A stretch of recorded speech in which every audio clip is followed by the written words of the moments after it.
Hello friends, I'm Namrata Garg. Today I'm again with a new lesson which is kinds of sentence. Last part of kinds of sentence is exclamatory sentence. जैसे कि मैं आपको पहले भी बता रही थी मेरे simple sentence, negative, interrogative and optative वगैरह सब ख़त्म हो गए हैं. मैंने पहले ही आपको वीडियो लेक्चर्स प्रोवाइड कर दिए हैं. और ये हमारा नेक्स्ट है एक्सक्लेमेटरी सेंटेंस. देखते हैं कि इसके यूज़ेस क्या होते हैं, क्योंकि सबसे पहले हमें ये जानना ज़रूरी है कि कहाँ पे यूज़ किया जाता है.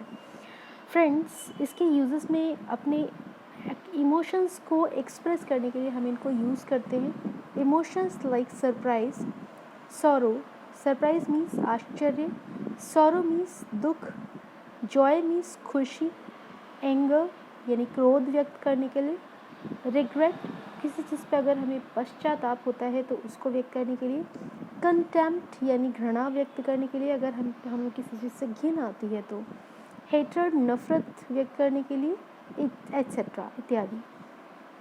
Now come to its characteristics, यानी कि इसके विशेषताएं क्या होती हैं, कैसे हम इनको पहचान सकते हैं कि आर दी सेंटेंस और particular sentence is exclamatory sentence और नॉट. आइए देखते हैं. इसकी विशेषताओं पे बात करें तो इट स्टार्ट्स विद हाउ और व्हाट. आगे आप लोग देखेंगे, मैं आपको कुछ सेंटेंस से इंट्रोड्यूस कराऊंगी जिसमें ये सेंटेंस जो हैं वो स्टार्ट होते हैं हाउ और व्हाट से.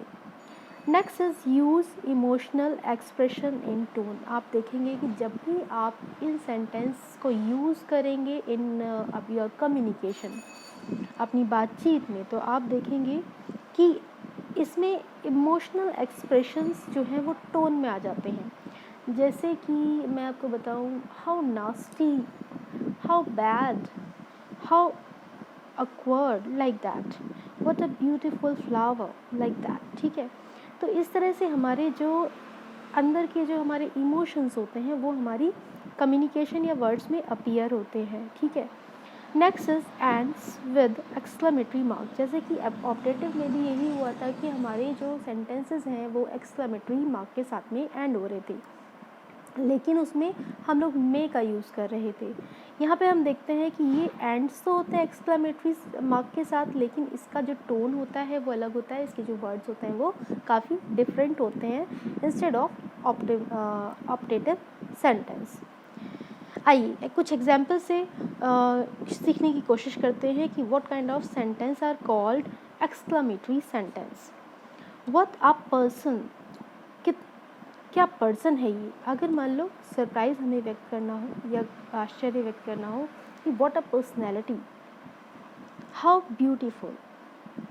अगर हमें सिंपल किसी को ब्यूटीफुल कहना हो, हाउ ब्यूटीफुल. अगर हमें जॉय से कहना हो, जैसे आपको सपोज़ किसी ने कुछ रिंग दी है या कोई कुछ अच्छा सा प्राइज़ दिया है, लाइक गिफ्ट किया है कुछ, तो आप अपने एक्सप्रेशंस को हाउ ब्यूटीफुल इज़ दिस इस तरह से एक्सप्रेस करते हैं. नेक्स्ट पे आते हैं हाउ केयरफुल यू आर. अगर मान लो आपको सरप्राइज़ या थोड़ा सा इमोशनल होकर किसी को बोलना होता है, अगर आपकी कोई बहुत ज़्यादा केयर करता है, आपका बहुत ज़्यादा ध्यान रखता है, तो वो आपको इसी प्रकार से बोलेगा हाउ केयरफुल यू आर. कितना ध्यान रखते हो तुम, या कितना ध्यान रखने वाले हैं आप. एलिस, एलिस का यूज़ हम जब हमें बहुत दुख हो रहा होता है तब हम करते हैं, लाइक एलस. लेकिन ये भी ध्यान रखना है कि एलस, हुर्रा जैसे हम अगर यूज़ करते हैं वर्ड्स, तो हम एलिस या हुर्रा मतलब कुछ इस तरह के वर्ड्स जो हमारा एक्सप्रेशन शो कर रहे होते हैं, उसके तुरंत बाद में हमें एक्सक्लेमेटरी मार्क को यूज़ करना होता है. I am undone, I am undone. Alas, I am undone. Oh, मैं नहीं कर पाया, या मैंने नहीं पूरा किया. हुर्रा, हुर्रा के बाद भी आप देख सकते हैं यहाँ पे मैंने एक्सक्लेमेटरी मार्क को यूज़ किया है. We have won the match. Hurrah, हमने मैच जीत लिया. ये हमारा जॉय का एक्सप्रेशन है. पुह पुह, ये इंग्लिश का एक वर्ड है. पुह पुह, हे राम, जैसे हम कहते हैं हे राम, ओ गॉड, इस तरह से. ठीक है, तो ये पुह पुह करके जो होता है ये घृणा या कंटेम्प्ट को हमारे शो करने वाले होते हैं. What a tragic and. Regret जब होता है what a tragic and is this, ऐसे करके अगर हम बोलते हैं तो डेफिनेटली वो हमारे रिग्रेट को या दुख को थोड़ा सा शो करता है। कंटेम्प्ट का एक और उदाहरण है हाउ बैड, कितना बुरा हुआ, ठीक है, हाउ बैड विद हिम या हाउ बैड इज दिस, कितना बुरा है ये।